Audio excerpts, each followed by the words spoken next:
Hi, I'm Dwayne Brown. Tonight on KPBS Evening Edition, police say he's armed and very dangerous. An international manhunt is underway tonight for a former Navy reservist and former L.A. police officer accused of killing 3 people. Right now, the focus is on Big Bear. The search prompted a lockdown at a San Diego Navy base and increased security at the border. We'll have the latest on the case. I'm Amitha Sharma. Tonight, Southern California Edison responds again to charges it knew it was putting faulty steam generators in at San Onofre.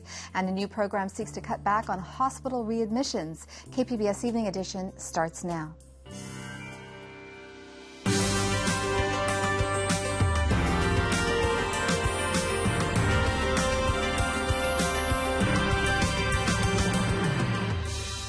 KPBS Evening Edition is made possible by Joan and Erwin Jacobs and by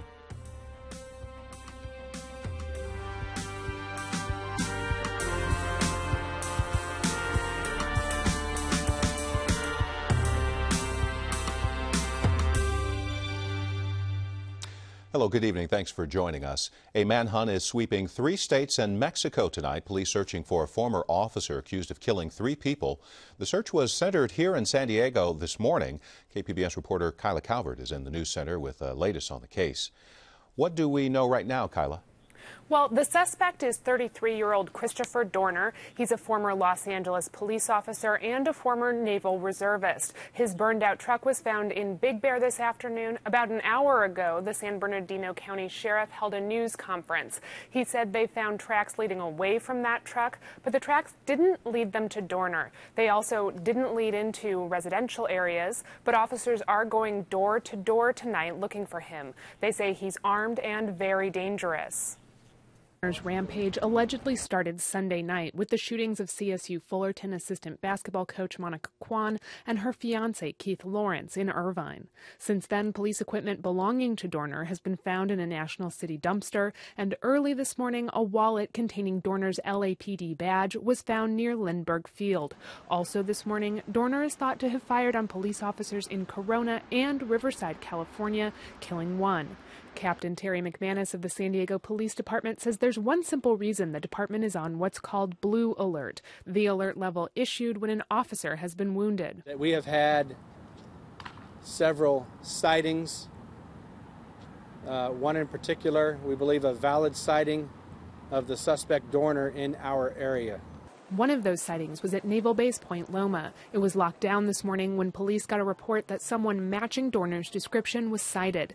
The Navy says Dorner checked into Navy Gateway Suites on the base on Tuesday, but didn't check out as scheduled on Wednesday. Police searched the area, but found no sign of Dorner. The San Bernardino County Sheriff in Big Bear says information about what was in the truck will be released later. For now, they're processing it. Here in San Diego, police say that last night, a man matching Dorner's description tried to steal a boat from a marina near the spot where his wallet was found. An 81-year-old man was on the boat and was tied up. And while police are now focusing on Big Bear in their search, they're also looking in Arizona, Nevada, and Mexico. Dorner has a home in Las Vegas, and that's been searched by the FBI. Agents took several boxes of material from the house. KPBS reporter Kyla Calvert. Police say Dorner wrote a rage-filled manifesto promising to bring warfare against the LAPD. He published it online Sunday, 2 days after being honorably discharged from the Navy. Dorner first joined the Navy Reserve in July 2002, stationed primarily in San Diego. But he also served in Nevada and spent 6 months in Bahrain. He was a reserve pilot and rose to the rank of lieutenant. He earned 8 medals, including awards for expertise with rifles and pistols.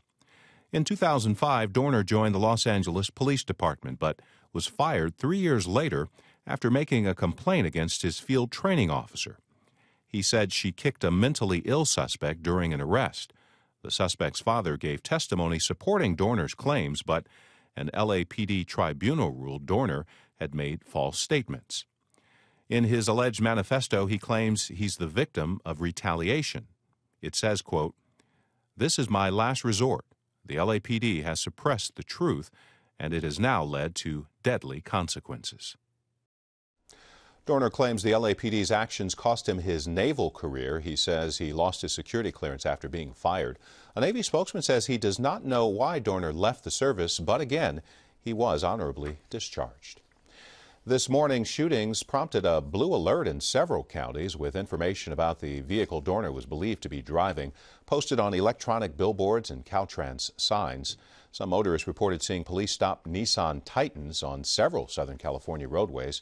As we told you a few moments ago, Dorner's actual vehicle has been found in Big Bear Lake. That's about 150 miles northeast of San Diego.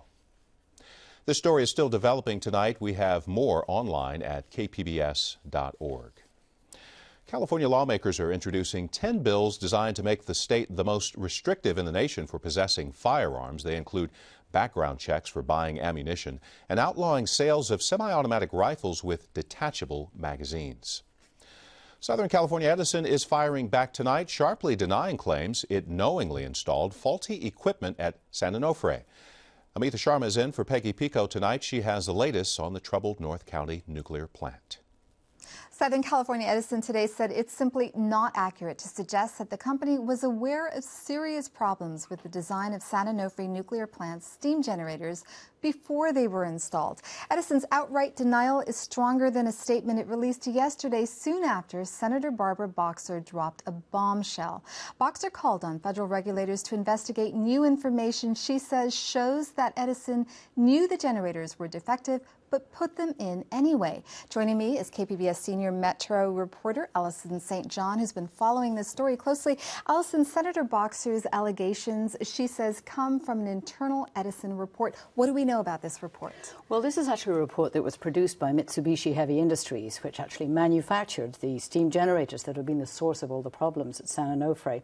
It was part of what was called a root cause analysis of the problems, and that's something that observers have been attempting to get at for a long time. They've been asking for this root cause analysis, and it has not been forthcoming. So we don't know how Senator Boxer got a hold of this document, but it is at this point a pretty interesting document.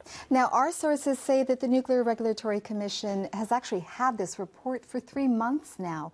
Why is it not being released to the public? Why is it being kept under wraps? Well, the NRC says that these documents don't actually, belong to them. These documents are the property of, in this case, Mitsubishi Heavy Industries, and that it's proprietary information. And I asked Victor Drix, the spokesperson for the NRC, what it was. Were they worried about being sued? Why could Edison not go ahead and, or rather the NRC, not go ahead and release these documents put out by Edison and Mitsubishi? And he came up with one phrase, which I think is the best thing he said to help describe this. He just said, "It is not our practice to release these documents." But practice is one thing and the law is something else, and transparency is something else. One has to suspect that there are hundreds of millions of dollars at stake. These are all litigious companies, and possibly the NRC could get sued if it released this information. Well, what kind of pressure does Senator Boxer's allegations put on the NRC to make this report public? I mean, well, basically, this is something that I think will help Alison McFarland, the new head of the NRC, put a little bit of power to her elbow to ask for transparency. Alison McFarland took over from Greg Yasko, who resigned earlier last year. And, she is in a position now to try to change the culture at the NRC and make it more transparent. But it's a difficult political position for her to be in. So getting a letter like this from Senator Boxer might give some power to her elbow. Okay, very quickly, I want to talk about Senator Boxer's letter to the NRC containing these allegations. She basically quotes the report as saying one of the reasons that Edison didn't want to correct the problems with these generators was that it would trigger a relicensing process. That's something that we've heard about before. In fact, Friends of the Earth, the environmental group, has brought this issue up a year ago, saying that Edison should have gone through this relicensing process. Why? The company denies that. Why would the company want to avoid that? Well, a relicensing process involves much more extensive public hearings, so it would bring a whole lot of information out into the public that they so far have not had to bring out. And those hearings might bring up other issues, because this is not the only problem facing Edison and San Onofre. I mean, we know about seismic potentially could be a problem. There's the coolant, run-through coolant. Basically, this is something that could just have opened a can of worms for the company. As you know, the NRC is investigating why San Onofre had to shut down. The Public Utilities Commission, California's own regulators, are also investigating this. What role do you expect Senator Boxer's allegations, which are pretty damning, to play in the restart of this plant? Well, if it turns out that, as they imply, you know, the company was putting its own interests, its own profits ahead of public safety, I mean, this would be a really damning implication and would lend strength to the argument that there should be a license amendment hearing before they restart. However, you know, Edison is already denying all this. They may argue that they didn't fix the problems that they knew were there because they figured that they weren't likely to work. And when you get into the details of the technical difficulties they faced, I think it's true to say nobody expected those problems to be as bad as they were. Nobody is quite sure whether they know how to fix them. So they might argue that the reason they didn't take any steps was nothing to do with a license amendment. Very quickly, very quickly, there was a meeting today between Mitsubishi, Edison, and all 5 NRC commissioners. Were Boxer's allegations brought up at this meeting? Alison McFarland was sitting right there on the dais looking at Edison and Mitsubishi. The question was never raised. Well, this question will be raised here, I'm sure, in the future. Allison St. John, thank you for speaking to us today. San Diego City Council is working on a plan to make things safer for bicyclists. A council committee has approved a resolution calling for bike safety to become a priority, with a comprehensive bikeway network and encouragement of bike-friendly projects. Now, the move comes as the city attorney files a criminal charge in the death of a bicyclist on Montezuma Road last year. Francis Ziegler is charged with vehicular manslaughter in the death of 63-year-old Charles Gilbreth. Ziegler's trial is scheduled in April. San Diego and Los Angeles are tied for a dubious honor, the highest gas prices in the state. The average for a gallon of regular is now $4.09. It's gone up 38 cents in the past 13 days.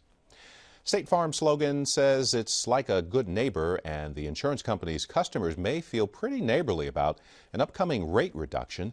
California's Department of Insurance says the new rates will save San Diego homeowners an average of more than 12% on their premiums. State Farm is using a new pricing structure. It's supposed to make better batches of prices and risks. Texas Governor Rick Perry is following up on his business recruitment ad with a trip to California.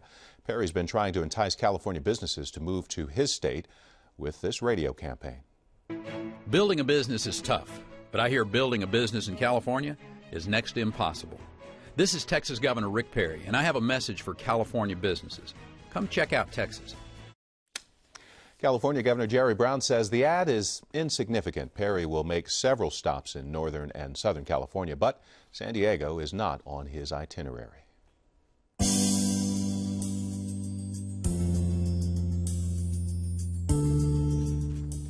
While the Boy Scouts of America have postponed their decision on changing their ban on gays, a long-term Eagle Scout in San Diego County is optimistic it will happen.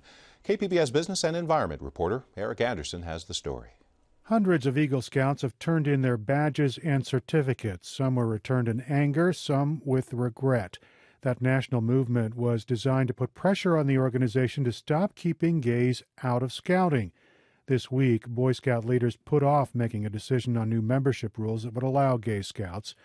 Eagle Scout is the organization's highest rank. Fewer than 1 in 100 make it to that level. Long-term Eagle Scout Daniel Brogan returned his badges, certificates, and sashes with the hope that he'll get them back someday. He says the Eagle Scout protest generated attention. The number of people who have stepped up on this is really very, very gratifying. But I think also the corporate sponsorship of Boy Scouts played a tremendous role. No organization runs without funding. Brogan says the Boy Scouts cannot survive without corporate support. He says he's glad the organization is considering the impact of its policies. He's hopeful the ban against gays will eventually be lifted. Eric Anderson, KPBS News. There's something new happening at hospitals across San Diego County to prevent patients from being readmitted. Amita Sharma has more. Readmitting patients after they've been discharged from a hospital is a recurring problem across the country, so much so that the federal government is now fining hospitals that have too many readmissions. 13 San Diego hospitals will be rolling out a program called Transitions later this month to reduce readmissions. Joining me now to talk about it are Dr. Nick Efantides, Chief Medical Officer of San Diego County's Health and Human Services Department, and Don Ryan, a patient who has gone through the program. Dr. Nick, let's start with you. Nearly 1 in 5 patients, Medicare patients actually, are readmitted within 30 days to a hospital after being released. Why is that? There's a multitude of reasons, and not all of those readmissions are avoidable. Sometimes things happen that we can't avoid, but many of those readmissions occur because of the disconnect that happens from the hospital back to the patient's home. And what we are focused on doing with this program is filling in that gap and providing support services to high-risk patients to reduce the likelihood that they'll end up back in the hospital if they don't have to. Well, what do you think that disconnect is? You've gone through a pilot program for this to reduce readmissions. How has that helped you? What have you learned from the program?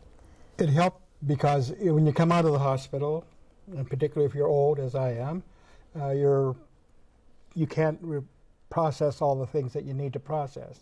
And that transition helps you take the right medicines and do the things that you need to do, that if you didn't do them, you could be right back in the hospital.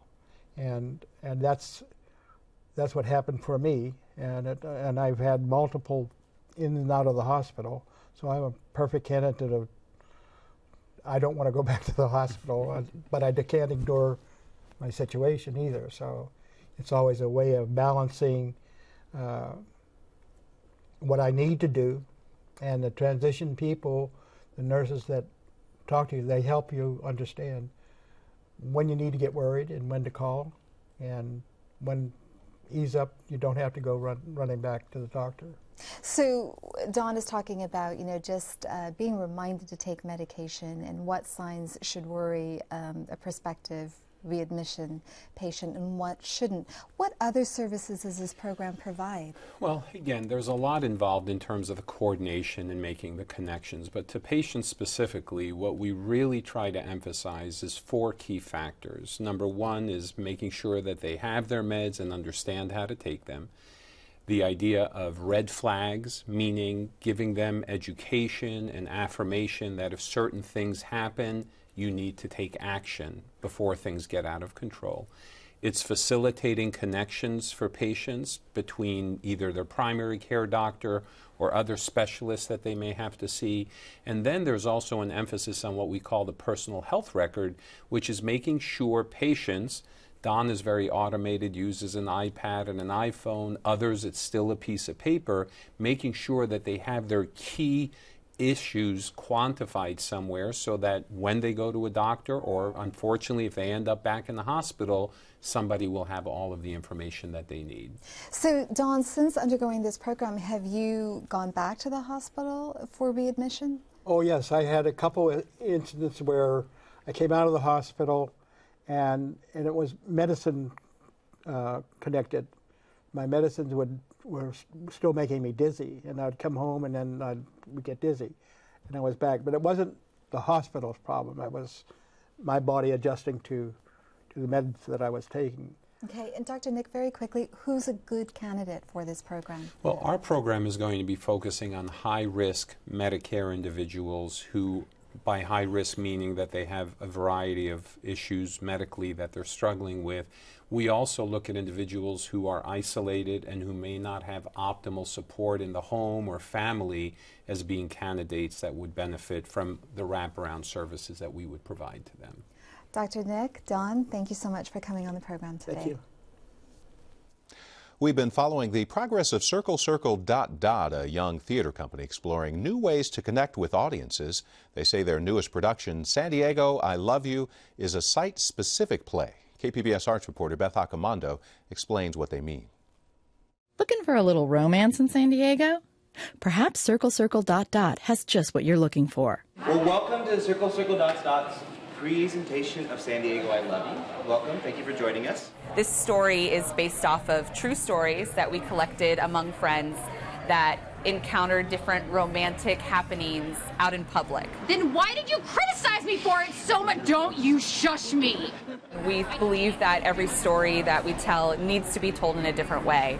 And so trying something site-specific was another opportunity for us to find the right tools in telling a story. So a site-specific theater basically means that you're writing a piece to fit into an area that's not a traditional theater space. Waiting for the sound of footsteps, and the phone never rings until much later. People coming to this can come to Jake's and see the beginning of that story and expect to be taken care of as an audience and taken to each location where they can see this romantic story build. Swing for the last couple people here. What the tour does is you start here at Jake's on 6th and you go on from location to location and you watch the scenes and the development of the characters and the story. Come on. I'm basically helping the audience know where to go. Let's go ahead and head on to our next space. I would say wear comfortable shoes. You're going to be standing and walking most of the time. So the main challenge is for the actors because they have to be ready for anything. It's scary. People are going to be walking through your scene, and like in one of the scenes, cars will drive by. You are not in a controlled environment. You are in a location where people might randomly show up, but it's also really exciting because as a community-based theater, we're telling true stories. So this has been a really thrilling experience for us because we've been able to tell the true stories in the environments that they're happening.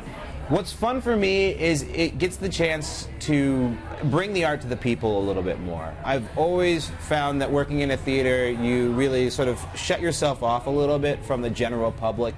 I really like a good love story. It always fills me with hope. We're hoping that this becomes a piece that we do every single year, and that it's a different love story that we're telling, and then we tell it in a different part of San Diego. That'll conclude our tour for today, guys. Thank you so much for enjoying the sights and sounds of Hillcrest.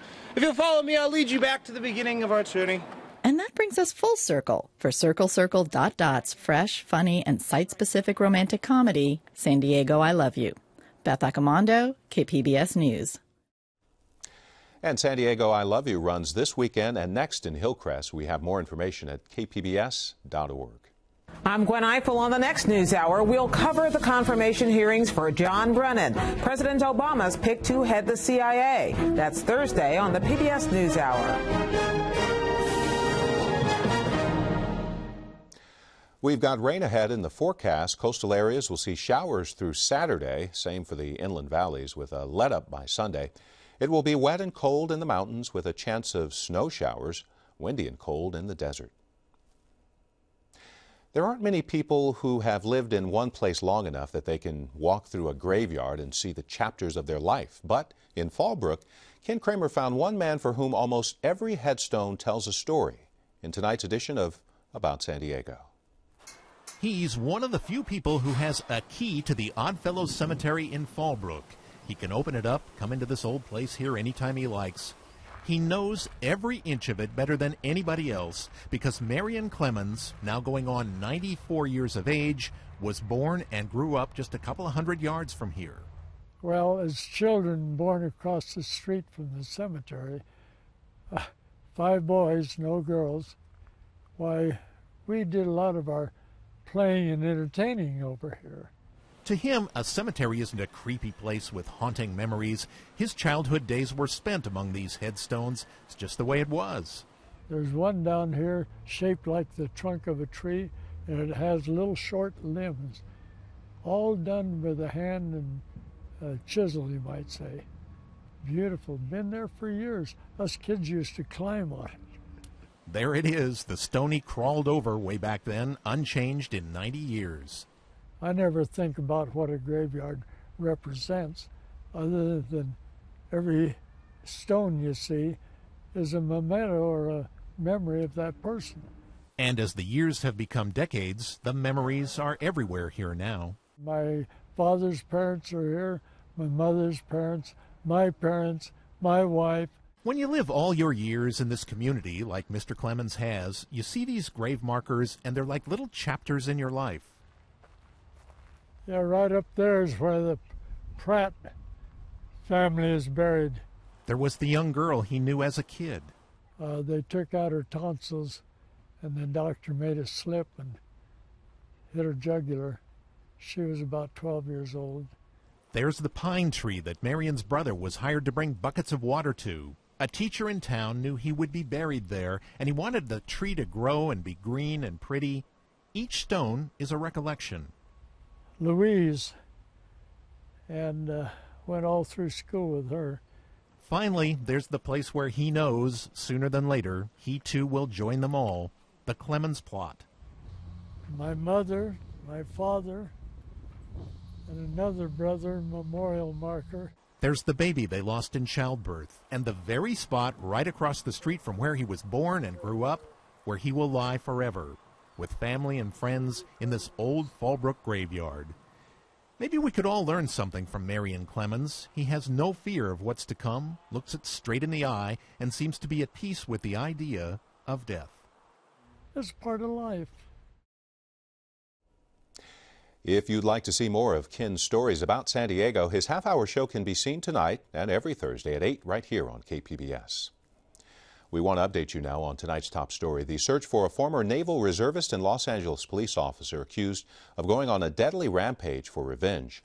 Authorities have confirmed a burned-out pickup found near the Bear Mountain Ski Resort belongs to Christopher Dorner, who is wanted in 3 murders. Police say he wrote a manifesto claiming he was driven to violence because he was fired from the LAPD.